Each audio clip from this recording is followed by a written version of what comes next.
Le mauvais passe là et on hésite. Attention, la première balle pour David Cardon.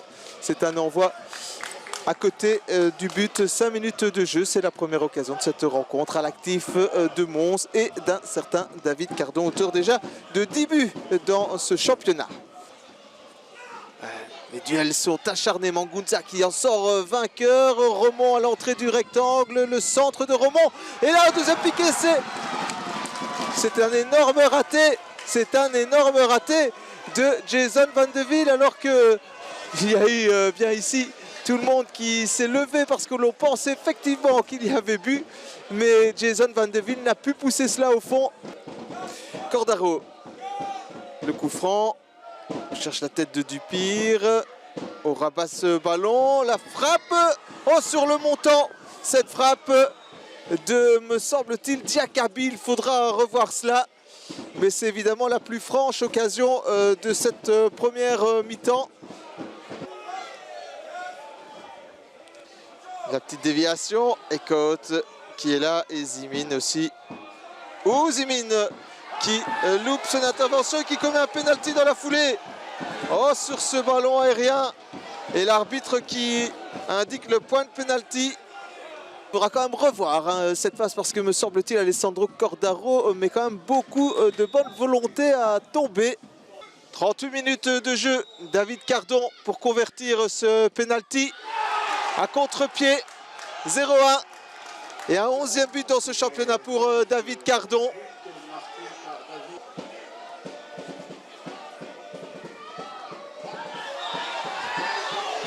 Et là, que s'est-il passé? L'arbitre qui va à sa poche pour une deuxième jaune et pour une rouge. Et donc dans la foulée, eh bien Mangunza se retrouve exclu maintenant. Il était nerveux, il avait déjà commis pas mal de fautes. Et là, eh bien, il fait une faute inutile finalement sur Kaminiaris. Trop impulsif Mangunza. Et donc dans la foulée du pénalty et du 0-1, eh bien voilà. L'équipe du Pays Vert réduite à 10.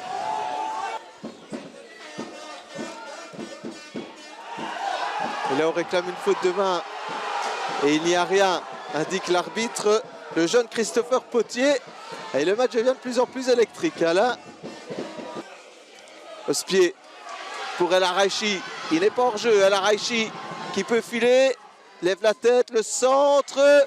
Allez, Van de Ville pour l'égalisation sur le piqué, c'est pas fini, Nzouzi. Et là c'est finalement à côté avec Diakabi qui s'est jeté pour faire obstacle avec son corps. Terrible possibilité pour Jason Van de Ville, mais cette fois c'est signé pas de chance pour l'ailier à toi avec cette reprise sur le montant. On en est à un poteau partout dans cette première mi-temps très animée. Et je peux vous dire que dans les tribunes ici aussi, il y a de l'animation, mais aussi beaucoup d'électricité entre les supporters. Le coup de coin, Ospier bien évidemment est au pied droit pour un ballon rentrant. La reprise de la tête, ça passe juste à côté. Mais ça a été dévié. Ce sera un nouveau coup de coin.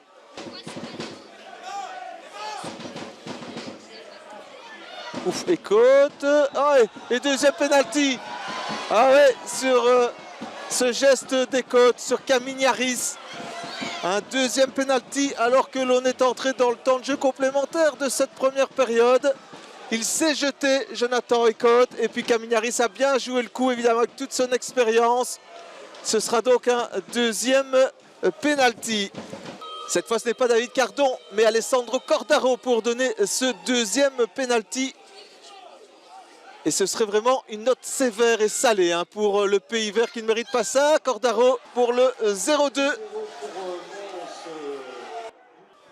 El Araichi, le centre, Romand la tête, juste à côté. Première occasion de cette deuxième période, 7 minutes de jeu.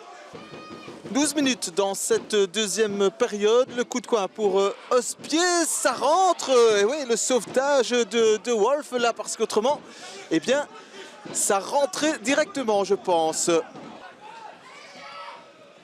Un bon petit ballon là vers Cardon qui va frapper de là. Zimine, des points.